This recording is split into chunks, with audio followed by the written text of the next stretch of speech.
हाँ देख लो ना मेरे कन्हैया को खूब प्यार से, खूब वृंदावन चारों धाम चले जाओ, जगन्नाथ जी को खूब प्यार से देख लो। कई बार देखो, वो मंदिर से निकल के मन मंदिर में आकर बैठ जाए, तब तक देखती रहो जगन्नाथ द्वारिकाधीश को देखते रहो, देखते रहो, देखते रहो, देखते रहो। क्योंकि बुढ़ापे में ना आंखों में कम दिखने लगता है। आज भले अच्छे डॉक्टर मिल जाएंगे बाजार में, लेकिन कई माँ ऐसी हैं जिनका इलाज डॉक्टर नहीं कर पाते। तेरी आंख अब नहीं आएगी वापस, डॉक्टर हाथ खड़े कर लेते। डॉक्टर को तो केवल सॉरी कहना होता है, कह देगा सॉरी, बस बाद में फिर क्या देखोगी।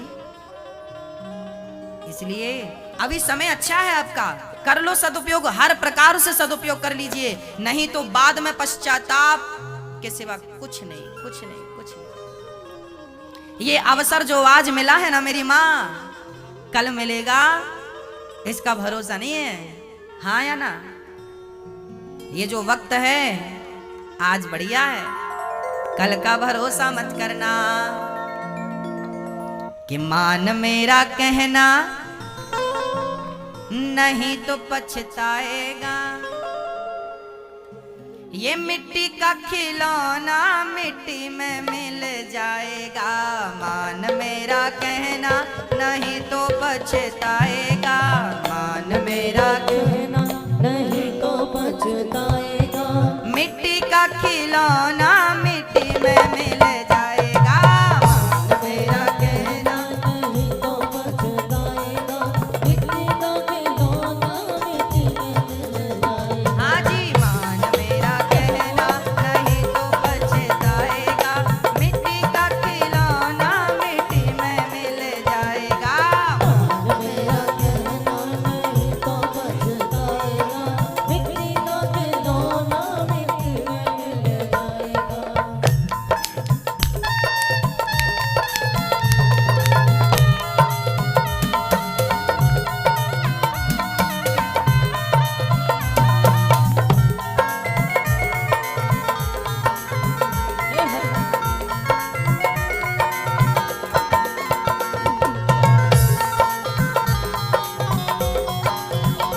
अरे वो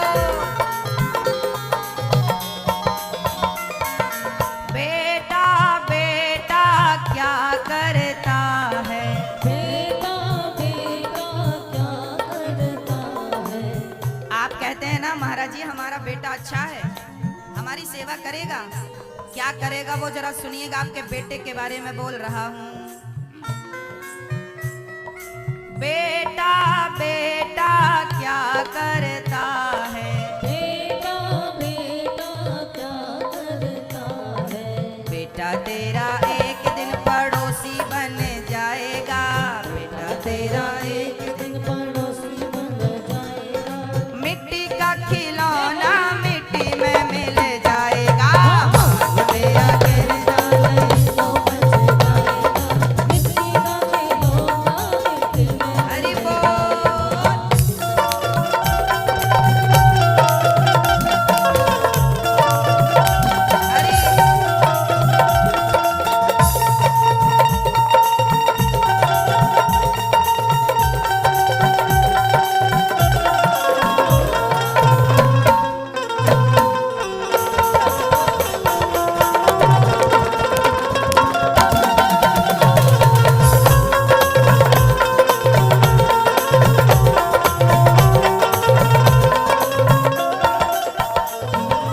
बेटी बेटी क्या करता है, बेटी बेटी क्या करता है। मैया बेटियों का भी भरोसा मत करना।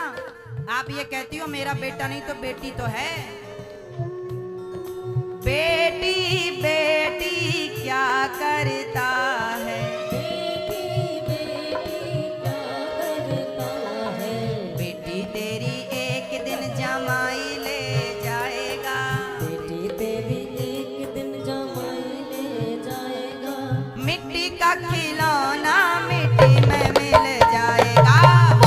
मेरा कहना नहीं तो पछताएगा, मिट्टी का खिलौना मिट्टी में मिल जाएगा।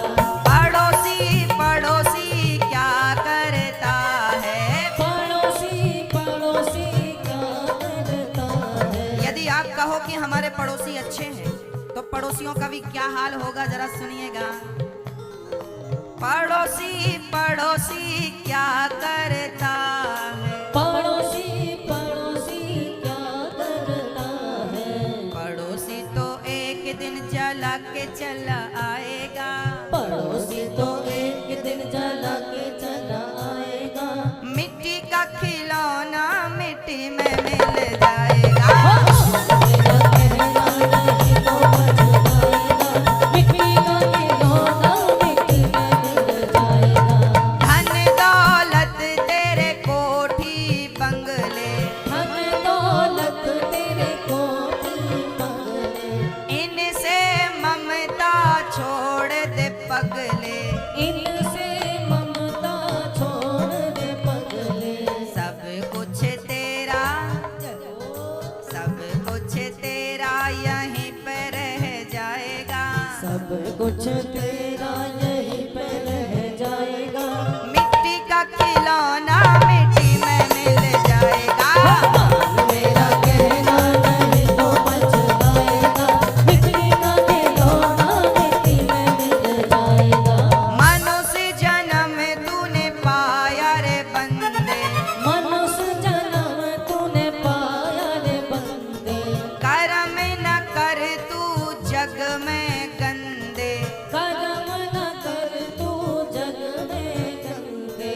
जैसा बीज बोया तू वैसा फल पाएगा, जैसा बीज बोया तू वैसा फल पाएगा। मिट्टी का खिलौना मिट्टी में मिल जाएगा। मेरा कहना नहीं तो बच जाएगा, मिट्टी का खिलौना मिट्टी में मिल जाएगा। और मात पिता तेरा कुटुंब कबीला, मात पिता तेरा कुटुंब कबीला, विपदा पड़े पर कोई न किसी का, विपदा पड़े पर कोई न किसी का। एक दिन हंसा, एक दिन हंसा अकेला उड़ जाएगा, एक दिन हंसा अकेला उड़ जाएगा।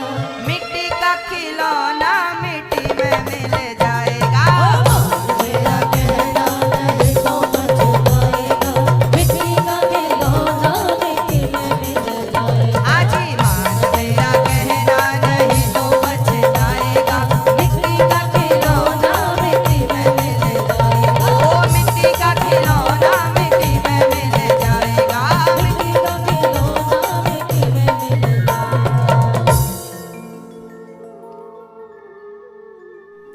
मनुष्य जन्म तूने पाया रे बंदे, कर्म न कर तू जग में गंदे, जैसा बीज बोया तू वैसा फल पाएगा, ये मिट्टी का खिलौना मिट्टी में मिल जाएगा। मान मेरा कहना नहीं तो पछताएगा, मिट्टी का खिलौना मिट्टी में मिल जाएगा। मैया जी मान जाना। भगवान नारायण की नाभि से ब्रह्मा जी प्रकट हुए। ब्रह्मा जी महाराज की नासिका से 12 भगवान प्रकट हुए। हिरण्याक्ष हिरण्यकश्यप को मारा, हिरण्याक्ष को मारा 12 भगवान ने। हिरण्यकश्यप को तो नरसिंह जी आगे मारेंगे। मनुज भगवान ब्रह्मा के शरीर से दाहिने अंग से पुरुष का और बाम अंग से स्त्री का जन्म हुआ। स्त्री और पुरुष दोनों किनकी संतान है? ब्रह्मा जी की। ब्रह्मा के शरीर से उनके दाहिने अंग से पुरुष का जन्म हुआ था और बाम अंग से स्त्री का जन्म। पुरुष का नाम पड़ा मनु, स्त्री का नाम पड़ा क्या क्या क्या नाम पड़ा? शतरूपा। क्या नाम पड़ा? शतरूपा।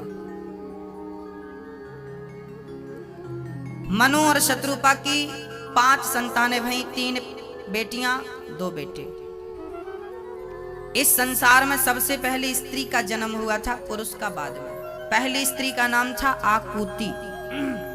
मनु और शत्रुपा से जो बच्चे हुए ना, वो मैथुनी सृष्टि से हुए, जैसे आजकल जिस क्रिया से होते हैं। मनु और शत्रुपा के जो पहली बेटी थी उनका नाम था आकुति, दूसरी बेटी का नाम था देवहूति, तीसरी बेटी का नाम था प्रसूति।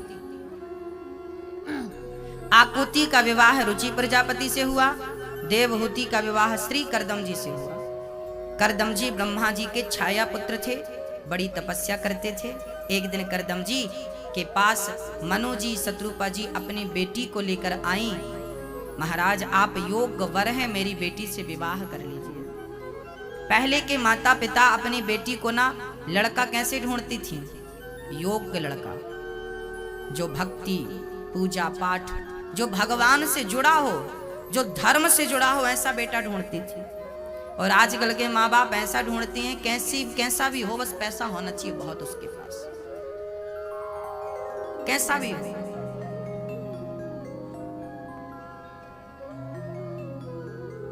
लड़की यदि बहुत गोरी है और लड़का बहुत काला ढूंढ दिया है तो माँ बाप को घोर नरक जाना पड़ेगा।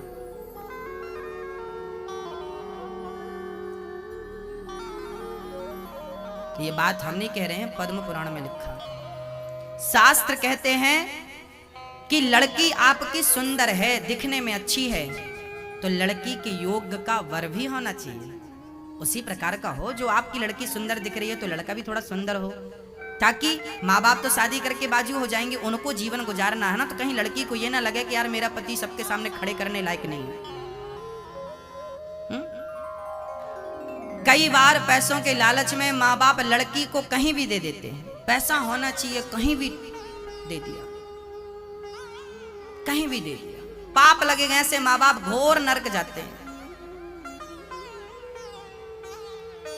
लड़की को उसके अनुकूल वर होना चाहिए। एक बार माँ बाप को लड़की से जरूर पूछना चाहिए, बेटी तेरे लिए ये लड़का ढूंढा है, क्या तुझे पसंद है ना? अनुकूल हो। ये नहीं कि लड़की दुबली पतली है तो उसको हाथी ढूंढ के ले आओ, मोटा ताजा। कई बार ऐसे केस हमने देखे हैं, बिल्कुल प्रतिकूल जोड़ियां हमने देखी। गलत है ये, उस लड़की के संग अत्याचार हो रहा है, अनुकूल नहीं है, शास्त्र इसकी परमिशन नहीं देता। देखिए हमारे शास्त्र किस प्रकार की बातें करते हैं। अनुकूलता हो, लड़की अच्छी है तो लड़का भी अच्छा हो, लड़की सांवली है तो लड़का थोड़ा सा सांवला होगा, चलेगा। लड़की बहुत सांवली है तो उसके हिसाब का लड़का थोड़ा सांवला है, थोड़ा ठीक है तो भी चलेगा। अनुकूल हो, कुल मिलाकर रिश्ते अच्छे हो। करदम जी महाराज बोले, देखो मेरे विवाह करने का तो कोई विचार नहीं है, मैं तो जंगल में रहता हूँ, घास की रोटी खा लेता हूँ, क्या आपकी बेटी मेरे घर सुखी रहेगी? आपकी बेटी तो 56 भोग खाने। अच्छा, मनु जी की बेटी देवहूति तो राजा की बेटी थी ना, उसके घर तो आलीशान सब व्यवस्थाएं थी। और विवाह किससे हुआ? किससे? जंगल में जिनकी झोपड़ी भी नहीं थी, बाबा जी से। परंतु वो बाबा जी तपस्वी थे, संत थे। करदम जी ने कहा कि आप अपनी बिटिया से पूछ लो, क्या वो मुझे पसंद करेगी? करेगी? हाँ। देवहूति से पूछा, क्यों तुम्हें ये लड़का पसंद है? देवहूति ने कहा बिल्कुल पसंद। करदम जी बोले, ठीक है, तुम पसंद करती हो तो ठीक है। करदम जी का देवहूति से विवाह किया, माँ बाप तुरंत चले गए। माँ बाप का कर्तव्य होता है कि लड़की का कन्यादान कर दें, उसके बाद उनकी गृहस्थी में टांग ना अड़ाएं। नहीं तो कई बार ना मम्मी बहुत इंटरफेयर करती है, बेटी गुंडा भिजवाऊं क्या यहाँ से? कोई तकलीफ हो तो बताना, गुंडे भिजवाएंगे हम। ऐसी मम्मियां भी होती हैं साहब। बेटी का दान कर दिया। हमारे यहाँ पुरानी बात ये थी कि लड़की की माँ कहा करती थी कि बेटी तुम जा रही हो ससुराल, आज से तुम्हारा पति तुम्हारा भगवान है, तुम्हारी सास तुम्हारी माँ है, तुम्हारा ससुर तुम्हारा पिता है, तुम्हारा देवर ही तुम्हारी छोटा भाई है, तुम्हारी ननद ही तुम्हारी छोटी बहन है। इस प्रकार से इस घर से उस घर पे जा रही हो तो उस घर को अपना मान लेना। पर आजकल की लड़कियां ना उस घर को अपना मान नहीं पाती। वो ससुराल जाने के बाद भी अपनी सास को मां के रूप में स्वीकार नहीं करती। 100 में से 95 मैं स्त्रियों की बात कर रहा हूं, 5 की नहीं करूंगा, क्योंकि 5 को मैं प्रणाम करूंगा, बहुत अच्छी भी होती है। कई बार स्त्री ससुराल जाती है ना तो अपनी सास को स्वीकार नहीं करती, सास को वो माँ के रूप में एक्सेप्ट नहीं करती। मेरी मम्मी तो मम्मी है, ये तो सास है, तो सास है सास। सास के प्रति ना थिंकिंग ही बदल गई है, लोगों की विचारधारा ही बदली है। सास का आदर जो बहुएं करती हैं ना, ऐसी बहुएं समाज में कम है, और जो है मैं उन्हें प्रणाम करता हूं। सास देखिए, अब आप अपनी माँ का ख्याल मत रखिए। आपकी माँ का ख्याल रखने के लिए आपका भाई और आपकी भौजाई है, आपकी भाभी। अब आप इस माँ का ख्याल रखिए। ये सास अब आपकी माँ है, आपके पिता ने कन्या दान कर दिया है, आपने जो दान कर दिया, क्या उस पर आपका अधिकार होता है? हाँ या ना? नहीं होता ना? हाँ, तो लड़की का दान हो गया, अब उस लड़की पर माँ बाप का अधिकार नहीं, उसके पति का 100% अधिकार है।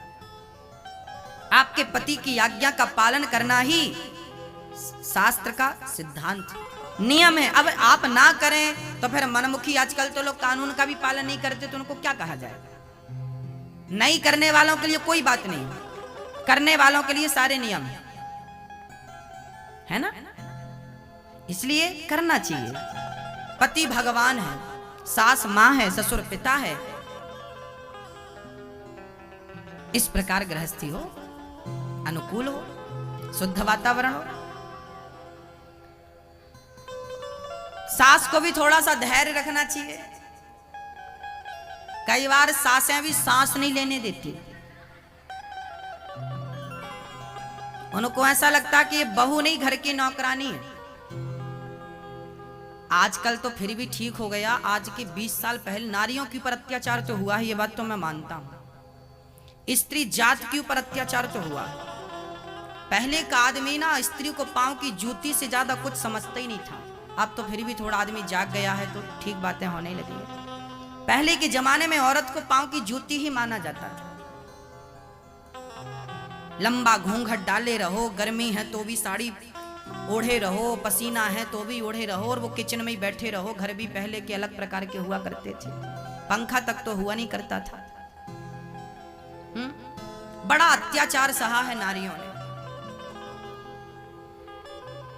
नारी नौकरानी नहीं होती, बहू घर की लक्ष्मी है, उसका आदर किया जाए। कई बार ना घर में झगड़े काम धंधे